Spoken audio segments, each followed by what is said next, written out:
The Emperor's Dilemma. Power without possession. What does it mean to be truly powerful and yet untouched by power? That's the question Marcus Aurelius quietly asked himself over and over while ruling the largest empire on earth. Unlike most emperors who sought to dominate the world around them, Marcus turned inward.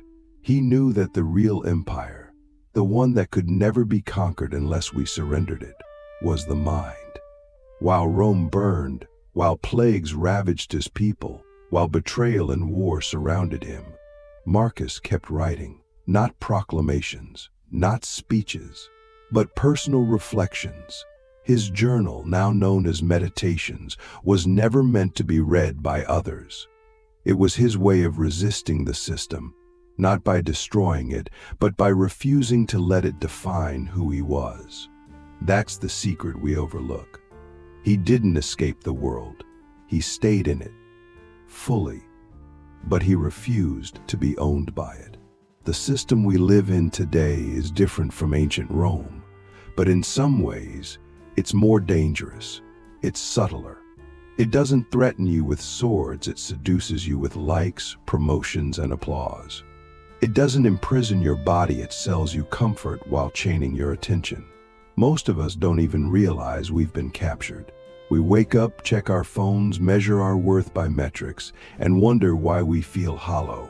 Marcus didn't have a smartphone, but he understood the danger of distraction. He knew that fame, wealth, and status were just roles, costumes that can be put on and taken off. He warned himself daily not to become the mask. You are a soul, he reminded himself, carrying a corpse. Not to be morbid, but to stay awake, to stay free. Because once you believe that your identity is your role, the system has already won. Marcus Aurelius played the role of emperor with the grace of someone who never forgot it was temporary. That's a powerful idea. What if you could hold your job, your responsibilities, even your identity lightly? What if you could do your best without becoming what you do? That's what Marcus practiced. Detachment, not as escape, but as clarity. He didn't renounce the world. He served it, but he refused to worship it. He wrote, "Do not waste what remains of your life in speculating about others. It is not their actions that disturb us, but our judgments about them." This is the core of Stoicism. We don't control the external world, but we do control our responses. This internal freedom can't be bought, sold, or stolen. It must be practiced, cultivated, protected. And every time you choose awareness over impulse, you're beating the system the same way Marcus did. But how do we do that in a world that constantly pulls us away from ourselves? Marcus had a simple but profound method: daily reflection. He began each day by preparing for difficulty. Today he wrote, "I will meet people who are meddling, ungrateful, arrogant, dishonest, jealous, and surly." He didn't do this to become cynical. He did it to become grounded. He knew that expecting perfection from the world is a setup for resentment. So instead, he trained his mind to meet imperfection with grace. This practice builds inner strength. It allows you to walk through chaos without becoming chaotic. It's the same practice we can use today. 5 minutes of silence in the morning, a journal. A breath before reacting. A pause before judging. These aren't passive acts. They are revolutionary. Because in a world that thrives on reactivity, stillness is the ultimate rebellion. Click subscribe to this channel to get more profound insights. So ask yourself, who are you when the noise stops? Who are you without the achievements, the followers, the labels? Marcus faced that question every day, and he answered it not with words, but with how he lived. He chose to be a philosopher before he was an emperor. Not because he had to, but because he knew that power without wisdom corrupts, and wisdom without practice is empty. What made Marcus extraordinary wasn't that he ruled the Roman Empire. It's that he ruled himself. And in a world addicted to control, that is the highest form of freedom. So if you want to beat the system, don't rage against it. See through it. Refuse to be owned. And remember this, you don't need to be emperor to live like one. You just need the courage to be awake. The final victory. Dying without regret, living without illusion. Marcus Aurelius stood at the very top of the pyramid, yet he constantly reminded himself to look down. Not out of guilt or humility for its own sake, but because he saw through the illusion of hierarchy. He understood that being emperor didn't make him more human. It simply made his temptations more dangerous. When you have absolute power, it becomes even easier to lose sight of what really matters. Most people would be drunk on their own authority, but Marcus trained himself to see power as a test, not a trophy. He didn't strive to possess more, he strove to be possessed less. His writings are filled with reminders that everything he had could be taken away at any moment. His throne, his reputation, his family, his life. And that's precisely why he practiced letting go while he still held it all. The result? He ruled the system without letting it rule his soul. That's not weakness. That's mastery. There's a moment in Meditations where Marcus writes, "Receive without pride, let go without attachment." That one sentence could dismantle the entire machinery of modern consumerism. We live in a culture that teaches us to clinging to identities, possessions, future plans, and digital selves. But what happens when you realize that clinging is the very thing that creates suffering? Marcus saw this clearly. He was surrounded by wealth, luxury, and imperial splendor, yet he trained himself to see it all as temporary.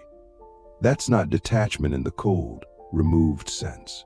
It's an act of love for life as it actually is, not as we want it to be. He didn't resist the impermanence of things. He bowed to it. And in that act he found peace, not because the world became easier, but because his inner world became stronger. He wasn't escaping reality. He was entering it, fully awake. One of the most profound things Marcus teaches us is that you don't need to change the world to change your life. And that's a hard lesson for us today. We're constantly told to hustle, to disrupt, to make an impact. But Marcus reminds us, what if the real revolution is internal? What if the most important impact you can make is in the way you treat people, the way you manage your thoughts, the way you show up in each moment? He wrote, "Waste no more time arguing what a good man should be. Be one." That's not just Stoic philosophy. That's a call to action. It's a challenge to stop outsourcing your values to the culture, to stop waiting for things to settle down before you become who you really are. The system wants you distracted. Marcus wanted to be disciplined. The system wants you anxious. Marcus wanted to be anchored. And every day he chose the harder path, the path of self-mastery. But make no mistake, this wasn't easy for him. Marcus wasn't writing from a peaceful retreat in the countryside. He was writing from battlefields, sick beads, and political storms. He lost children. He fought wars. He faced betrayal from those closest to him. And yet, he didn't allow bitterness to take root. Why? Because he'd already accepted that life is not meant to be free from suffering. He wrote, "You have power over your mind, not outside events. Realize this, and you will find strength." We often wait for the world to change before we allow ourselves to feel peace. Marcus flipped that equation. He knew that peace doesn't come from controlling the world. It comes from not needing to. And that's one of the most subversive, powerful ideas you can ever embrace. When you stop needing life to be different, you start living differently. So here's the deeper question. Are you living or are you performing? Are you moving through life rooted in something real or just reacting to the latest input, the next crisis, the next goal. Marcus didn't let his environment dictate his essence. He used every challenge as a training ground, every insult as a mirror, every hardship as an invitation to return to what he called the ruling reason within. That's not fantasy. That's a mental discipline any of us can practice. And we must, because the system we live in today is designed to make us forget who we are. It rewards noise over depth, speed over wisdom, image over integrity. But you don't have to play that game. You can slow down. You can go inward. You can build your own inner citadel. And in doing so, you don't just beat the system, you transcend it. If we're honest, most of us fear silence. Not the absence of sound, but the absence of distraction.